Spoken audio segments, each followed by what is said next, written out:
was like, what's this song about? And I didn't even know what to say, but I was kind of like, oh, it's 4 a.m, you're fucked up, the usual, trying to get some girl. He's like, oh, I got you all day.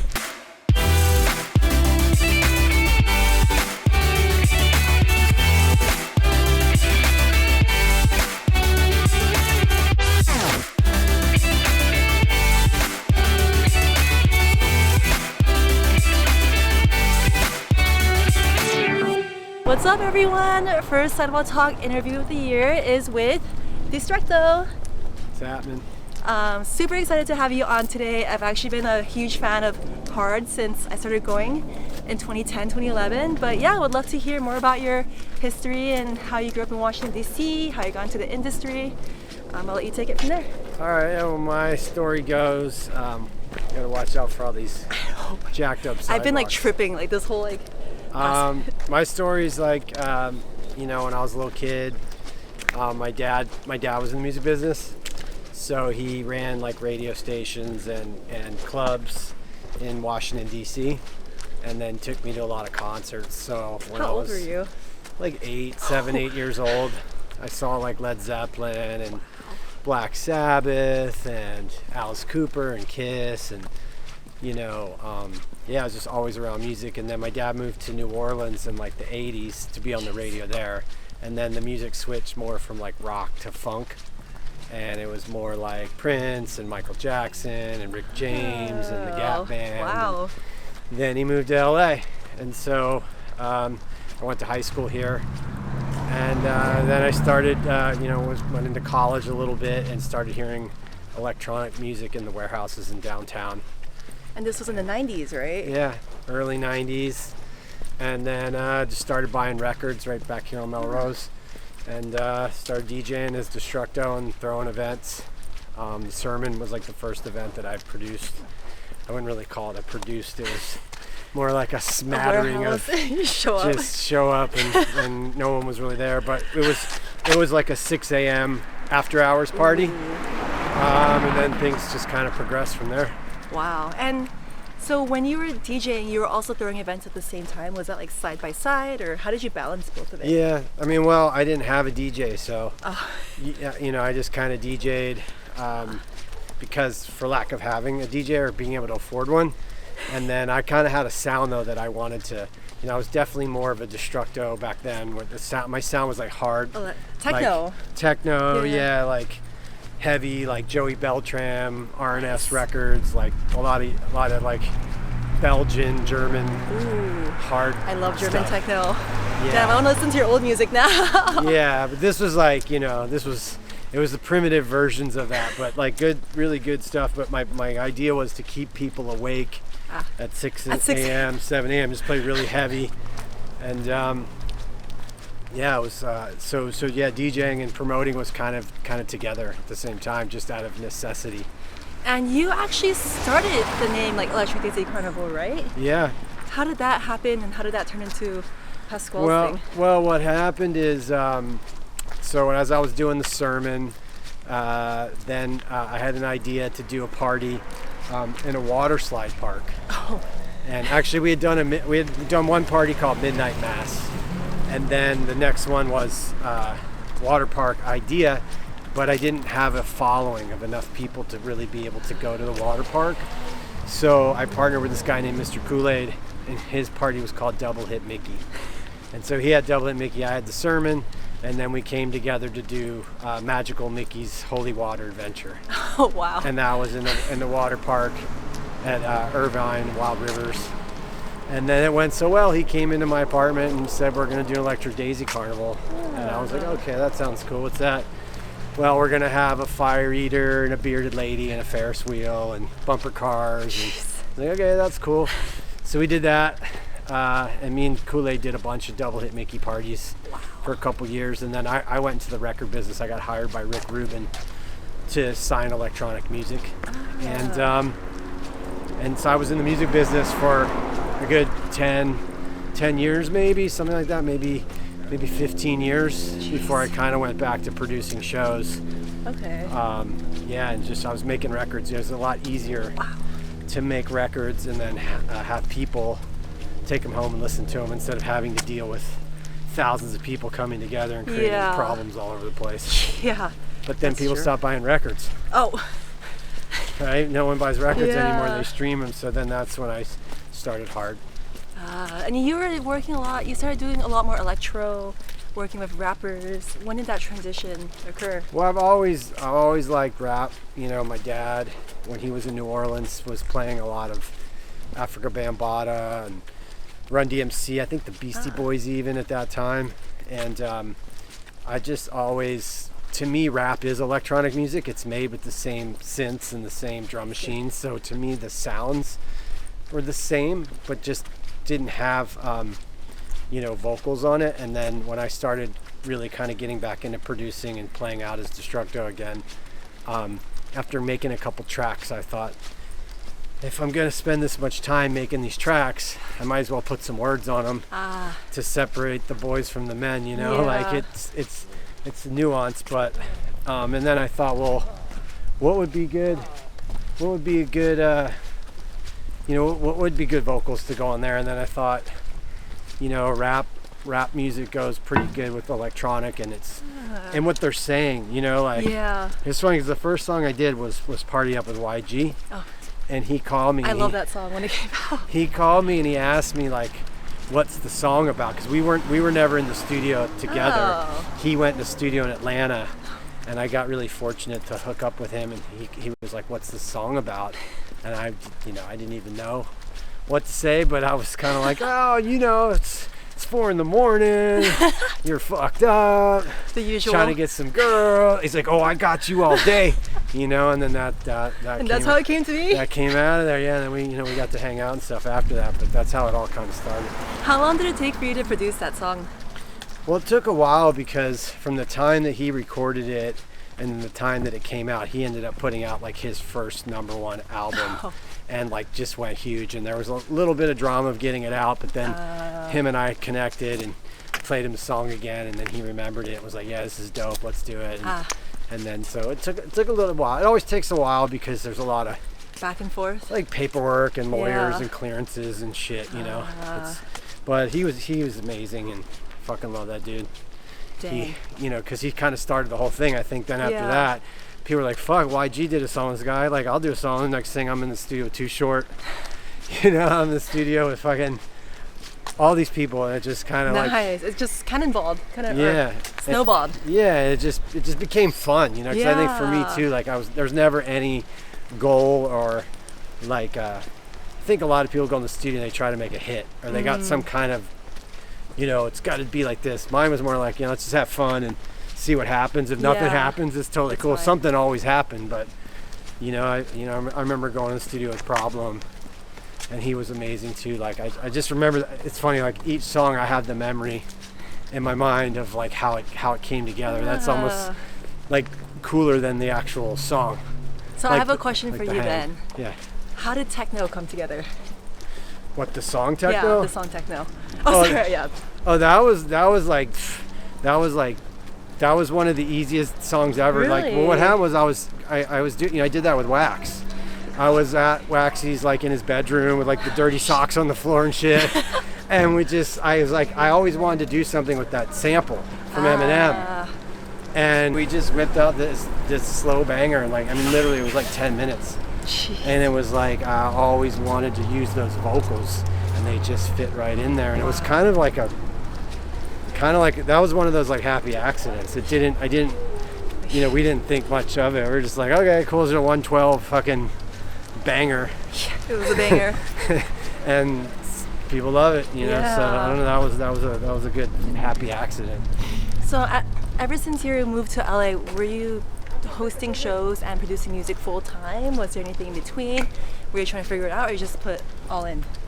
Well, I went to high school here, so when I was in high school, I was a little young. But I started hitting the clubs in like 11th grade, even right up here on Santa Monica. There was a club I used to go to called Peanuts. But I started going to college, and then I just kind of, it was weird. Like I was going to college, and I was delivering food. Oh, and that was a thing back then? Huh? Delivering? Oh, I guess from the rest you call the restaurant you order. Yeah, there I was was, no I was, DoorDash I was back then, delivery right? driver. No, I was like the delivery driver Oh. for this Chinese restaurant here in Melrose. It's called Chopsticks. And the dudes that I was delivering with had graduated from like USC and UCLA, and I was like, these guys graduated like USC and they're delivering food. Interesting. I was going to Cal State Northridge, and then I went to one of the, to a warehouse party. Like I said, I started doing the sermon, and it started working. I started making more money doing the sermon than delivering food, and I was like, this is way more fun. And so I just kind of did that, and then that's Never all I looked did. back. That's all I did, just music and parties and clubs, and Jeez. I'm lucky. Yeah. I'm lucky. Wow. And what are some of the challenges that you've faced when producing music?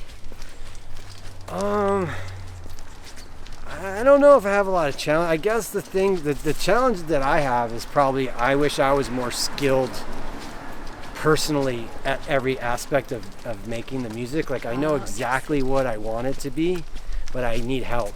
Getting there. So I'm fortunate again, I got great people that have always helped me throughout the years to get what I want. And like, cause I had it for years where they wouldn't help me because I was making other people's records. I see. And I was the label owner or the manager, and I would work with the artists, and they would never listen to me. I see. Because I had the ideas. Yeah. But they would always be like, "You're the dumb manager. You're a dumb DJ. Like you don't know shit.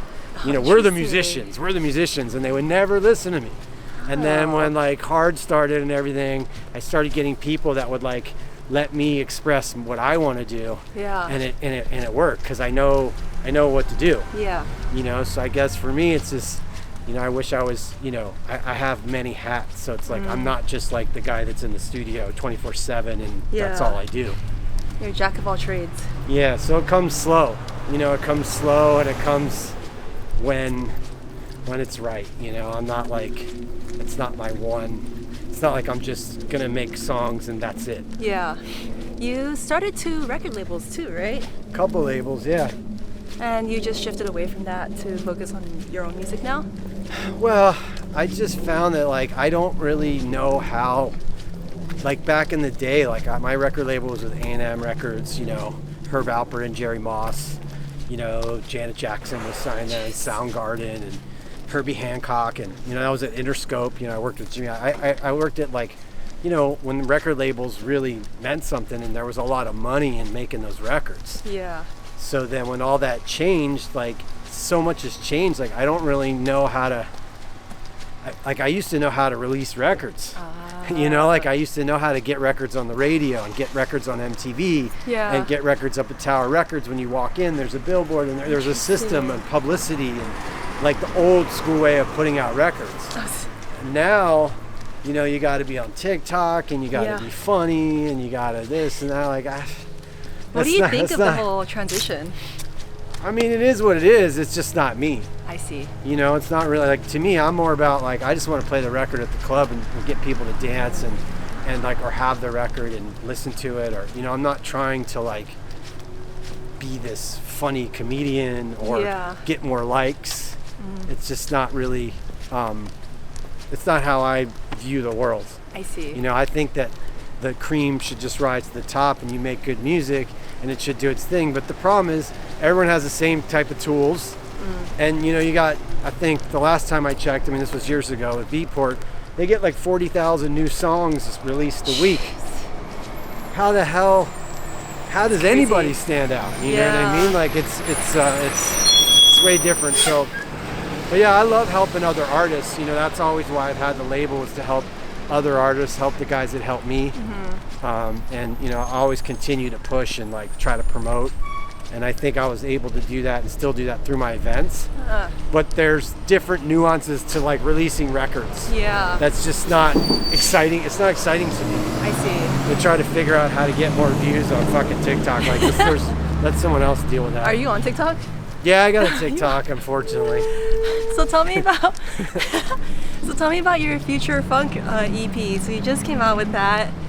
How did that come about? I know you went back more to the 80s and more funky house a little bit. Well, during COVID, because for me, I always think like when there's like I was saying earlier, like you're asking me about like when I make the tunes. So for me, it's like, okay, how could I make something that's different? Yeah. How can I make something that's going to stand out? And during COVID, I kind of felt like the whole tech house, bass house, Oh yeah. that whole sound that we kind of started, I was kind of like, I want to do something different. I want to, everyone else is doing that, I could have just stuck with it and like probably had more success, more streams or what have you. But to me, it's more about, okay, well, what can I do that's going to like, just that's going to make me feel good and do something different. So I thought, I'm going to go back to that era when we lived in New Orleans and kind of pick up those funky jams that like my dad was playing and like kind of rework them. Yeah. So I got to like over COVID, like working with Troy Boy and working with Chromeo. I really liked the Troy Boy one. Yeah, I felt like it wasn't both of your typical sounds or styles.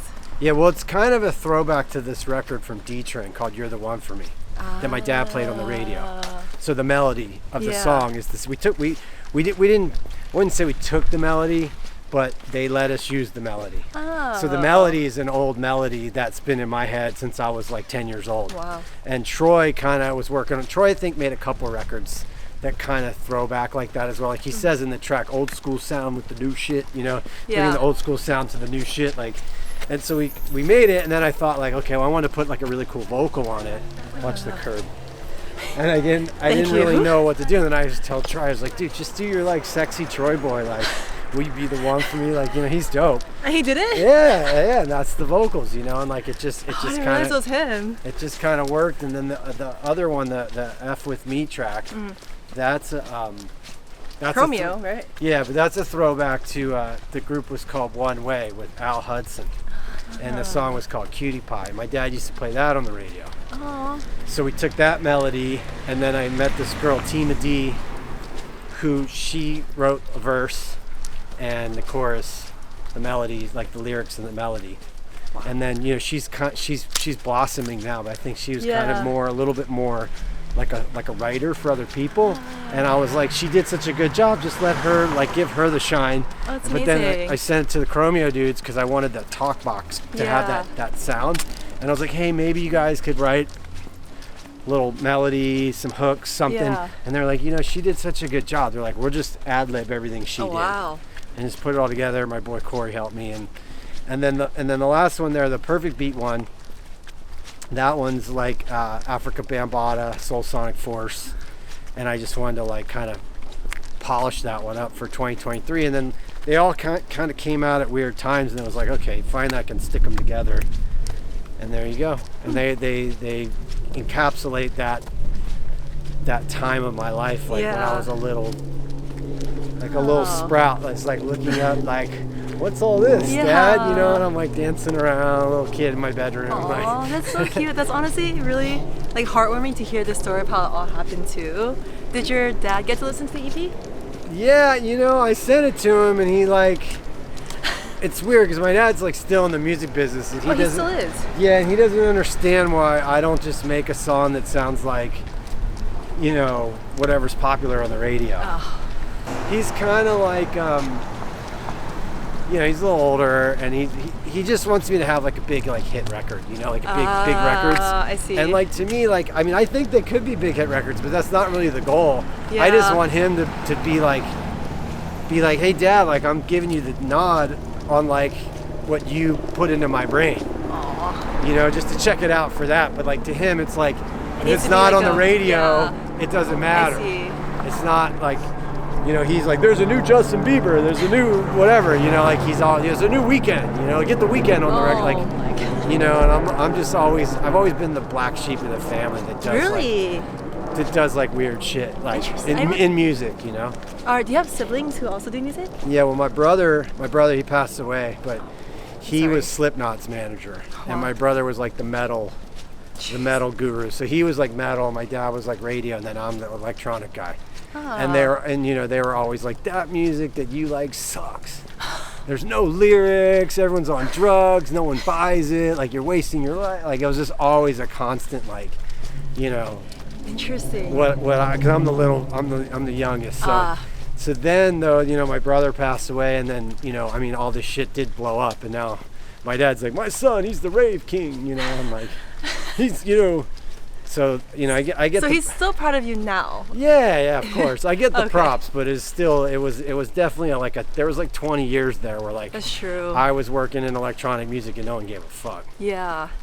Damn, that's You crazy. know? Now it's like, you know, all the people in the record business before, like, they were like, you know, wouldn't even like take my car or anything, and now they're all like, oh yeah, me and my wife, you know, we're gonna go out and dance. We like to dance. I'm like, great. Good for you. Yeah, what do you want from me? 10 years later with everyone else. Yeah. That's funny. Yeah. What is up and coming next for you? Well, I got the boat, you know, friendship. Holy shit.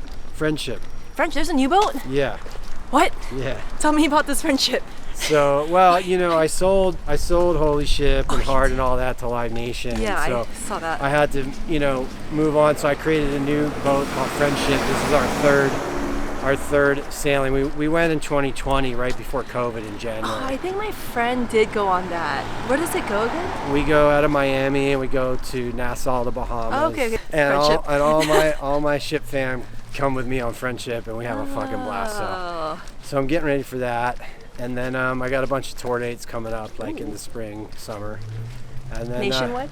yeah, I'm playing in Alaska. I'm playing in Shambhala and Canada. I don't know if I'm supposed to announce that, but fuck it. I'm gonna do a sunrise there. Ooh. And then yeah, I got a bunch of new tunes. I've been working with this new guy. His name's The Minister, Okay. and we put out a record. It's kind of in that same kind of funk house kind of vibe. It's called All of Me, but we have another one that's gonna come out probably in the summer. That's got a couple big features. That's really like, it's got a real throwback kind of vibe to it, but it's written in that realm where like maybe my dad, it could make it into my dad's world, but that would wasn't be the goal. cool. That wasn't the goal. It was another one that just like during COVID, The Minister hit me up and he's like, hey man, I want to work on some dance shit. You want to come over? And in this one couple hour, 1 day period, this one song just popped out that we've had it for a couple years now, and it still smokes. Like, so I got to get that out. But I've been playing it in my sets, and people like, it's weird. Go like crazy. they sing it, Oh. but they never even heard it. Oh. It's like it's bizarre. Like when you have a song like that, like it just kind of takes on its own life. Yeah. Wow. That's impressive. Thank you for jumping on today. Congrats on your new EP, and we'll see you all next time. Bye, guys. Take it easy.